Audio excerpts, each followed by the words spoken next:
Hey everyone, it's multi-talented Michael here with another DIY with Michael, and I'm making some more of my famous aprons. While I have two aprons of the same brand, in this video I'm going to be using not one, but two fonts.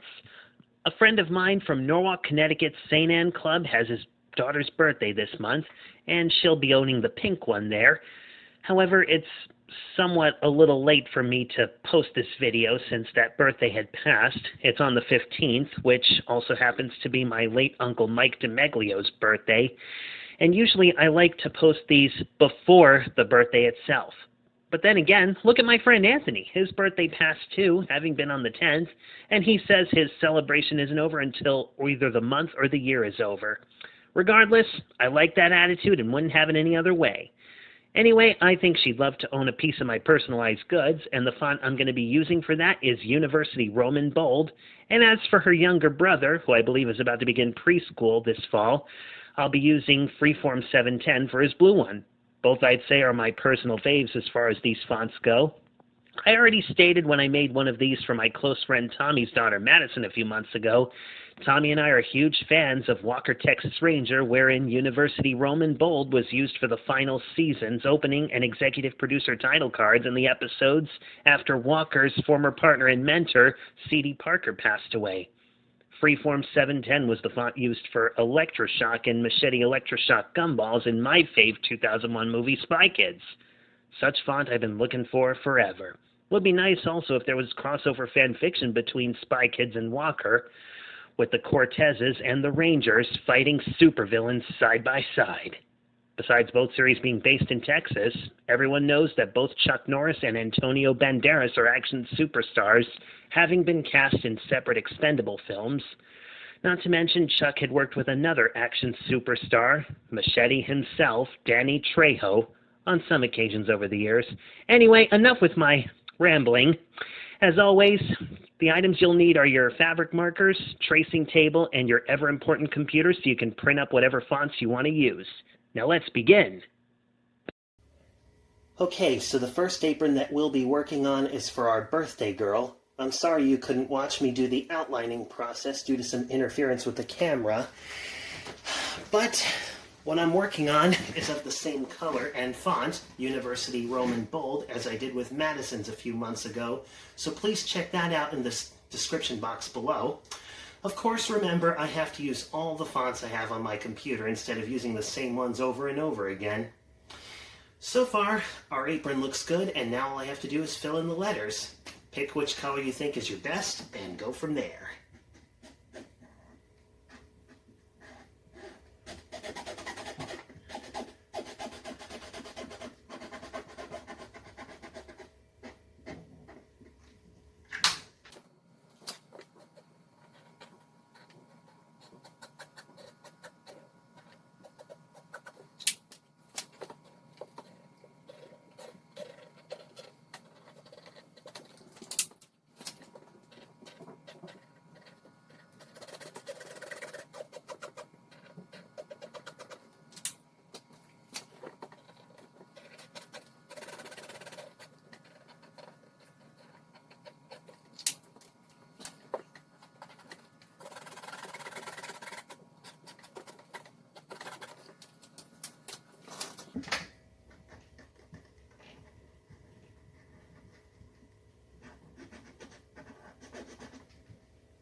Voila! And now, like I did with Madison's apron a few months ago, let's add in a nice little 3D effect to it, shall we? Nice and thick, too.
This will be our finishing touch to the apron.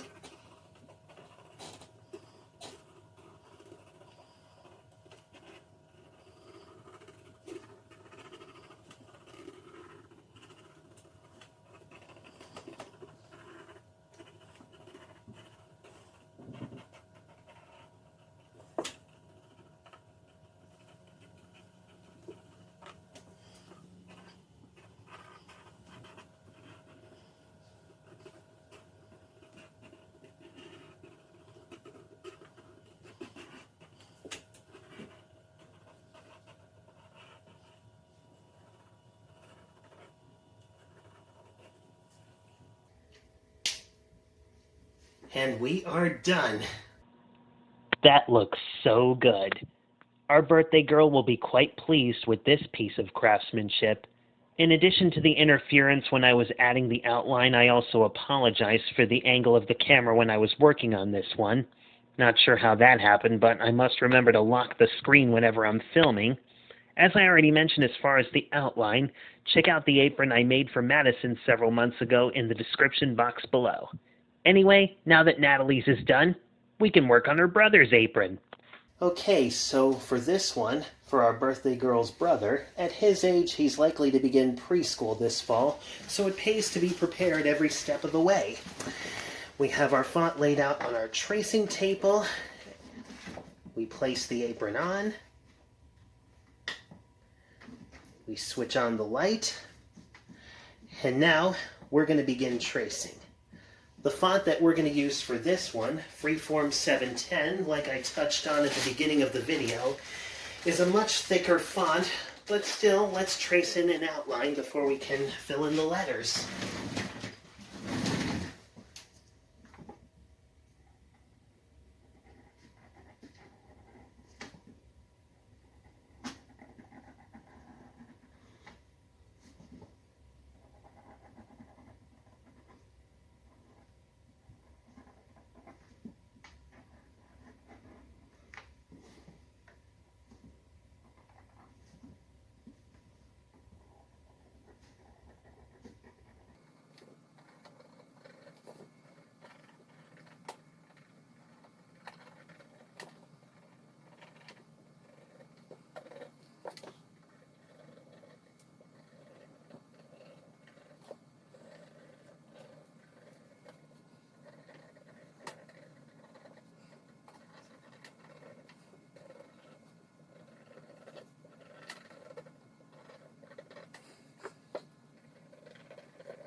That's looking good so far, even though I used a pretty darker color.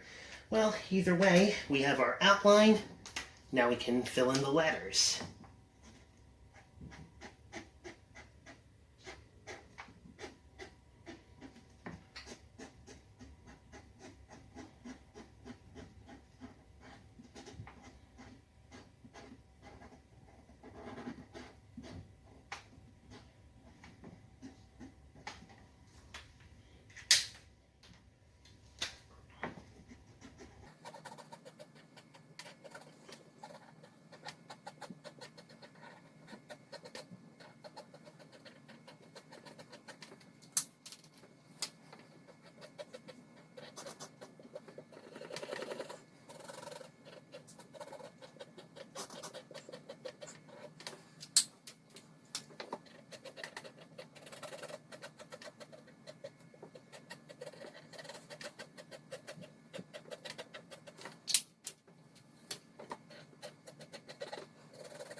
looking good so far. And now, with this being a thick font, let's add the finishing touch.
Fantastic! These aprons look so good for our birthday girl and her brother.